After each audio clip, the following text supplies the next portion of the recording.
Brad Gerstner, CEO of Altimeter Capital, is predicting the biggest super cycle we've ever seen. And of course, AI is at the heart of it. Bigger than the internet, bigger than phones, and even bigger than cloud. Check this out.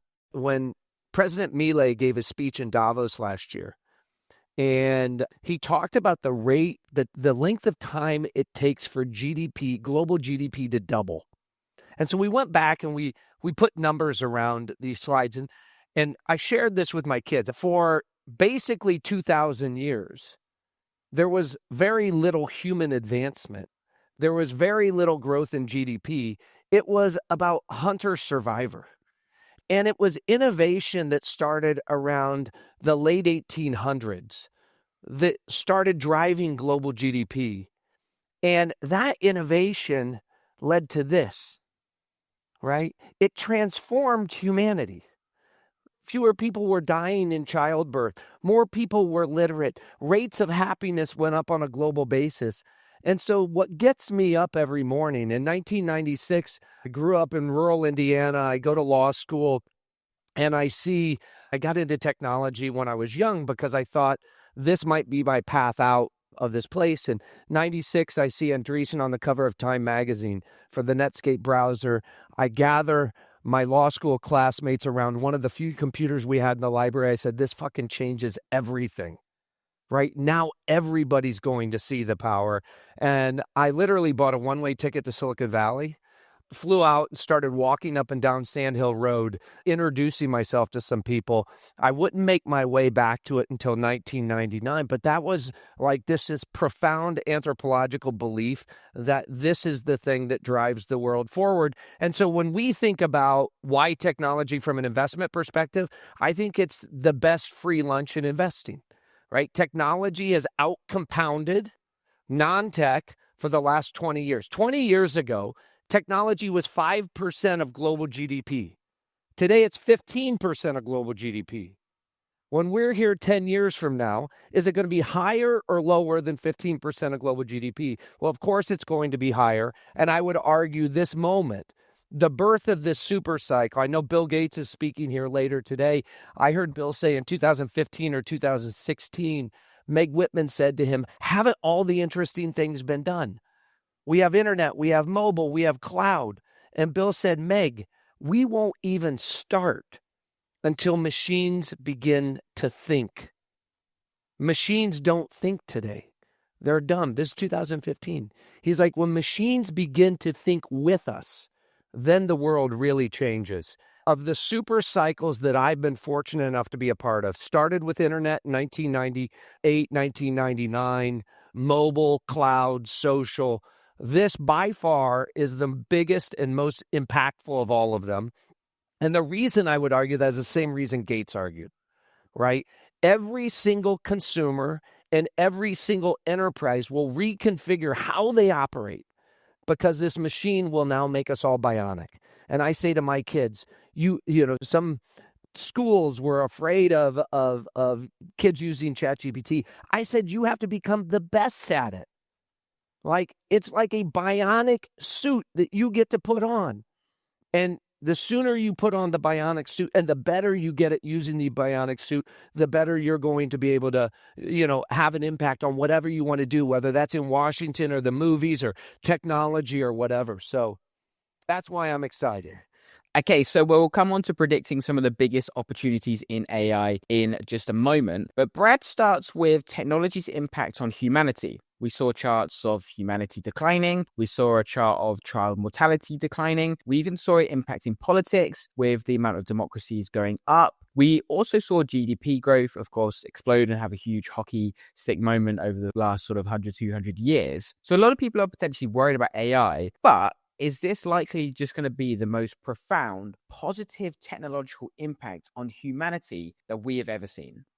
Well, over the long term, I definitely think that it's going to be one of the best things that has ever happened to humanity, provided that we can keep ourselves from tripping here in the short term and bringing a quick and dirty end to this whole thing, which I don't think is going to happen. I would have to agree with Elon that I think the chances are that we're moving towards an abundant and incredible future when it comes to so many different things. And why do I say that? Well, first we need to go back and we need to think about what is technology. And we can see what technology is by maybe thinking about what normal trade-offs actually look like in the economy. And so there's a classic saying that says you can have better, you can have faster, or you can have cheaper. Pick any two. So if you get better and faster, well, it's certainly not going to be cheaper. You're going to be paying way more for that. If you want faster and cheaper, you can have that, but it's going to be worse. And then if you want better and cheaper, well, you can have that too, but it's going to take a long time. And technology is actually human ingenuity applied to the problem of getting all three of those things at the same time. You want better, you want faster, and you want cheaper, and you want them all at the same time. And when we build tools that allow us to get better, faster, and cheaper, that's what technology is. And this AI supercycle that we are in the middle of is going to be some of the greatest tools that we have ever created to attain better, faster, and cheaper at the same time, eliminating waste, streamlining things that we're actually able now to produce intelligence, not just goods and services. And this is something that we can use to transform both the physical world around us and the abstract world of concepts, ideas, words, etc. And so these superpowers, these bionic suits that Brad is talking about, are going to allow us to achieve things that are beyond the wildest dreams that we have had. But at the same time, we also have to remember that technology is always dual use. And some of the charts that Brad didn't show us there were also charts that we should keep in mind as we move forward. And, if we're looking at the 1800s and the 1900s, those 2 centuries did contain just exploding global GDP. And then especially here over the last 50 years since World War II, a democratization of, better access to healthcare, higher wages, and just like a reduction of global poverty that is unprecedented in human history. But we did have World War II in the 20th century, in the 1900s, and World War I.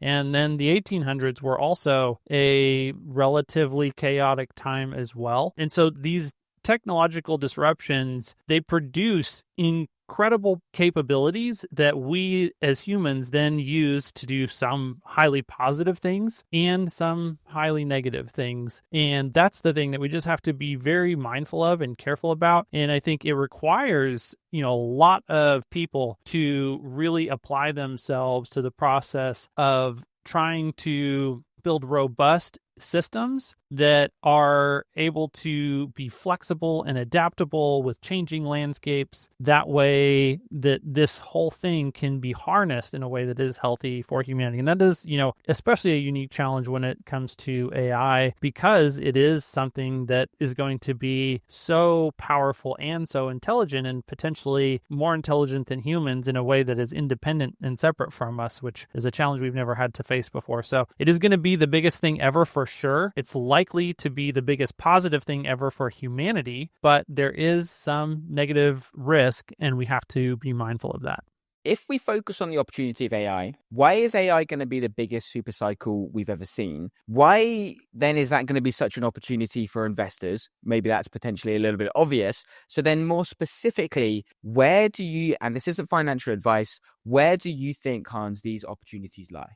Well, as I referenced earlier, this is going to be a huge super cycle because we're building some of the most powerful tools that humankind has ever had access to. And with those tools, we gain some of the greatest superpowers to accomplish things that we've never been able to accomplish before. So, that's kind of one level of why this is going to be so big. The other thing is that this is an existential arms race amongst a whole lot of players. There are big companies with very deep pockets in Meta, in Microsoft, in Amazon, and with Elon and across his whole host of companies as well. There are other players. And then there are also nation states. This is kind of a United States versus China. The Middle East has its ambitions and, doesn't want to be marginalized as the world moves away from a dependence on digging fossil fuels out of the ground. So there are lots of risks associated with that many people view as existential that, if so-and-so gains these incredible superpowers and I cannot keep pace with their development of these superpowers, then they will actually have the ability to abuse me, harm me, potentially put me out of business, potentially end my country, or exercise leverage over me that I can never escape from. And so there are a lot of people who have a lot of skin in the game, and they believe that their survival is potentially at stake. And because they believe that their survival is at stake, that's why we see this incredible level of investment right now into AI infrastructure. And so I think for investors right now, we hear that there's an AI bubble going on, right, left, and center. And yet what we see is that there continue to be announcements about build out of data centers that are just, unfathomable in scale almost. And even today, I just saw an announcement by Microsoft's CEO, Satya Nadella, of the giant cluster that they're building out now and how they're building out more compute faster than anyone else. And, I don't know what the foundation of that claim is. I know that Colossus 2 is going to be online here pretty soon, and I'm guessing it's going to be a bigger single cluster, but maybe he's talking about an aggregate, and maybe there is some foundation to what he's saying. But regardless of the specifics on that, we just see announcement after announcement of these giant data centers being built. And that's because everyone, this is a high stakes poker game that all the big players know they have to be in the game for. They have to ante up. And so for this point in time, I think that the opportunity for investors are smart investments into the infrastructure stack and into players that are developing differentiated distribution or platforms or capabilities. So, I am still working on my due diligence to try and determine, is AMD a really good play during this time? I think it's possible. I don't know yet. I certainly know that Jensen Huang and NVIDIA are very well positioned to benefit from this much larger than expected infrastructure build out. He's got an incredible platform business that, not only are they providing the GPUs, they also are providing a lot of the networking, and they're providing networking capabilities that are distinct and at the largest scales, basically uncontested. Even I don't think Google is able to compete with the co-located networking solutions that NVIDIA has. They are exceptional at distributed training, so they kind of have their own capabilities in networking. But yeah, I think you need to think about players that have advantages in the core technology of AI, which is all built on access to data, access to talent, incredible amount of energy resources that they can put on tap, and then of course large amounts of compute with really robust algorithms. Google and OpenAI are high on that list. I think Elon Musk and xAI and Tesla and the Elon ecosystem all put together is extremely high on that list as well. If you watch the pace of execution by Elon and his team, their speed with which they have caught up and potentially could leapfrog and move into a decisive lead is very impressive, but he's got very stiff competition from very well-resourced and well-motivated competitors too. So it's definitely not a game that is in the bag for Elon and his companies. They have got to execute as well, if not even better than anything Elon has ever done before in order to win here. So there's that. And then because of this stiff competition, that does create a lot of opportunity that investors need to think about for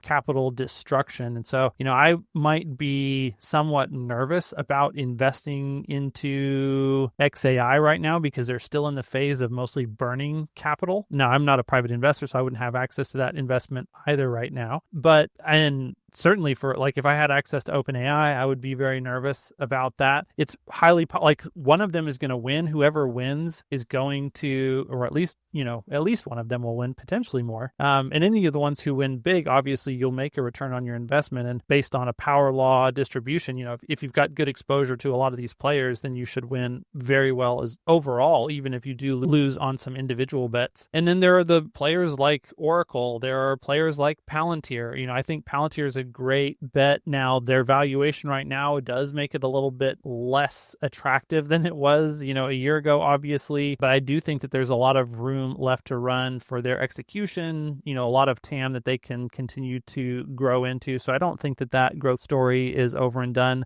I think that NVIDIA is still fairly to maybe even undervalued, and they have a lot of runway in front of them. Like I said, AMD is a question mark for me, big potential. And if you're really deep into the technology and you can identify, who are the individual providers of components for cooling or networking that are bottlenecks that might get bought up or could see explosive demand growth, I think there's a lot of supply chain opportunity for people who are subject matter experts and really deep in the weeds and have high levels of discretion in their ability to invest in these types of companies. That is really all just focused on this phase of building out the infrastructure itself. Eventually, we will get to the point where the applications that are built on AI do start to come into their own, and then those companies will start just doing even potentially significantly more revenue than the infrastructure providers. But that's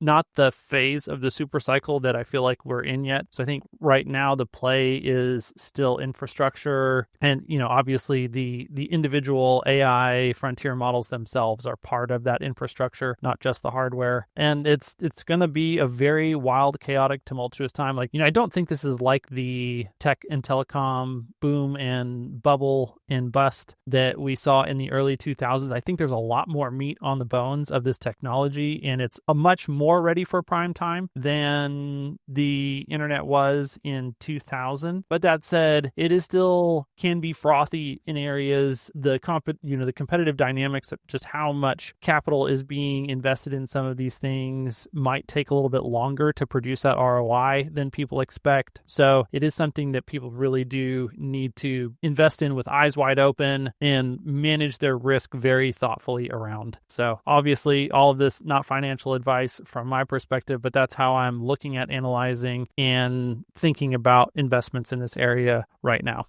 Before we wrap, I have to say a huge thank you to my co-host, David.